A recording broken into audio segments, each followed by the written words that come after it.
येत आहे. मंगल कार्याची जागा तर ठरवायला हवी. आणि नाईक जी धनी. एक महत्वाचं, गोपीनाथ पंत बोकील काका कुठे आहेत ते जरा शोधून ठेवा. या खानाच्या वकिलाच्या पाहुणचारासाठी पाठवून द्या त्यांना.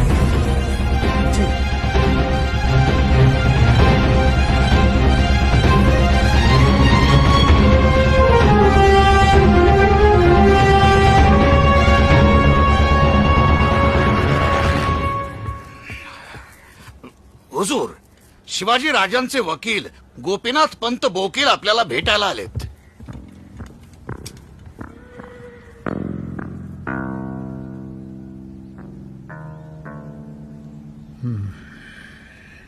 अरे अरे अरे अरे अरे अरे अरे काय पाहतोय मी?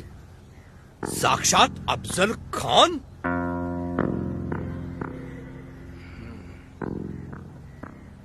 विजापूरचे बलाढ्य सेनापती अफजल खान, अख्खी दख्खन ज्यांच्या पावलांनी हादरते ते अफजल खान. होय होय, हेच ते दिनदार बुध शिकन, दिनदार कुभ्र शिकन अफजल खान साहेब. अजी म्या धन्य झालो. क्या जवाब भेजा है शिवा ने हमारे खत का? हा. आपल्या येण्याने राजांना आनंद झालेला आहे मनापासून. आपल्यासारखा सेनापती आलम दुनियेमध्ये शोधून सापडणार नाही, म्हणून राजांनी आपल्यासाठी एक दमस्कशी टेक पाठवली आहे भेट म्हणून. तिचा स्वीकार करावा. आंड्रे पहा.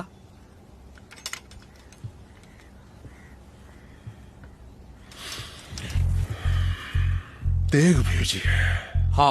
दमस्कस की तेग भेजी है. नामांकित पाता आहे, खास आपल्यासाठी घडवलेलं.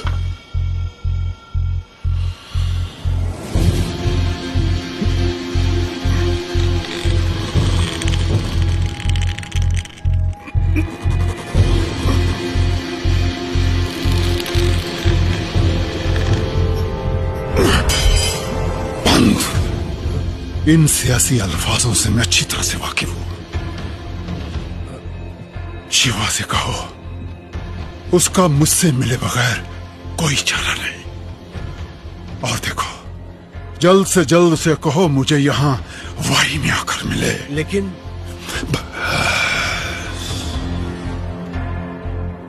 बात खत्म. अब तुम जा सकते हो.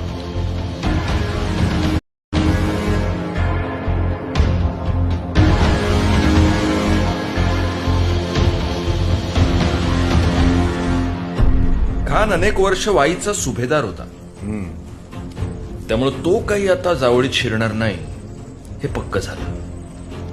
काहीतरी वेगळा उपाय योजायला हवा. विश्वास जी, इतक्या दिवसांच्या प्रत्यक्ष निरीक्षणातून तुम्हाला हा खान कसा वाटतो? राजा लय माजरोड आहे त्यो. मग सापडला उपाय.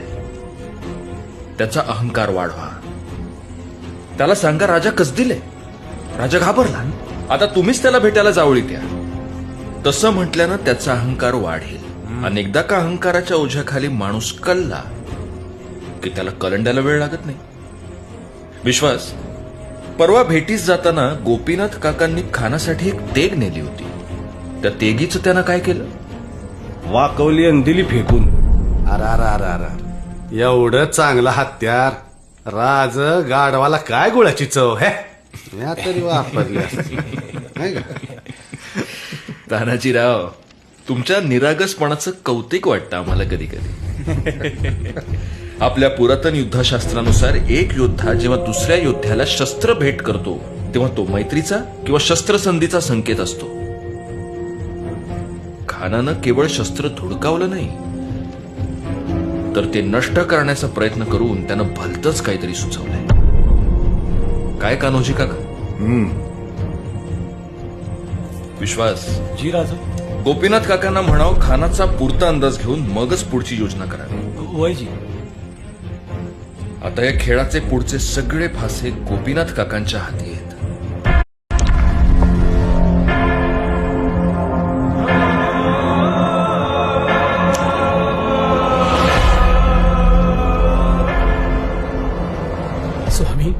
इतक्या तातडीने येण्याचा निरोप धाडलात.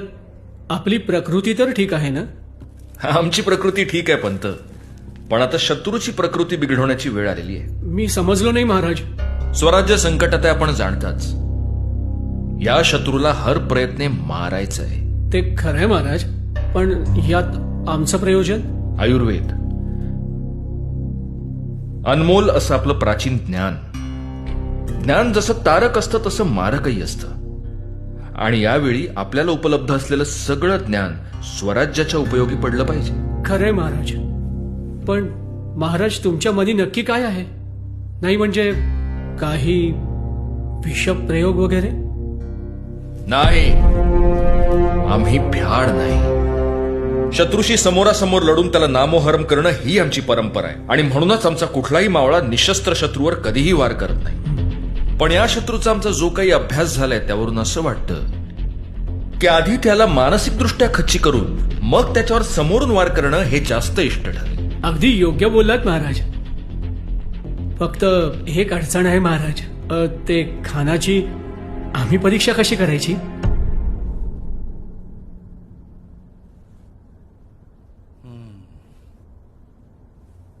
आता यांना कोण जायला सांगणार आहे तिकडं त्याची नाडी बघायला? पंत, अहो तुम्हाला तिथं जाण्याची गरज नाही. गोपीनाथ काकांनी आणि नायकांनी त्याला पाहिलेलं आहे. आता ते जे सांगतील त्यावरून लक्षण ओळखा आणि उपाय सांगा. हो. गोपीनाथ काका? खान उग्र आणि अहंकारी आहे. एकदम चिडतो, तीव्र आवेगाने बोलतो. पण त्यात एक सावधपणा असतो. चरक संहितेनुसार ही तर पित्त प्रकृती.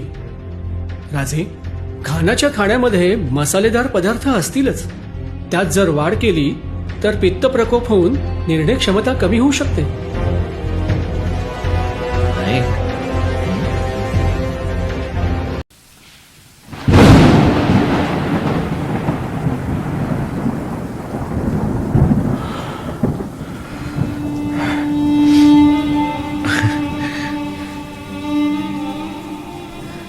राजा राणी असूनही फक्त राजा राणीचा संसार कधीच नाही करता आला आपल्याला.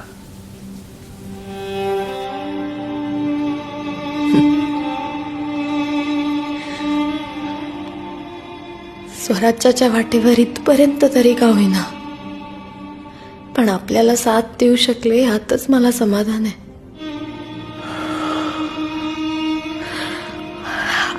आपण यावं आता. क्षण नाही, उद्या एक आपल्याला अजून संकटांना सामोरं जायचंय. अजूनही आमचीच काळजी सही.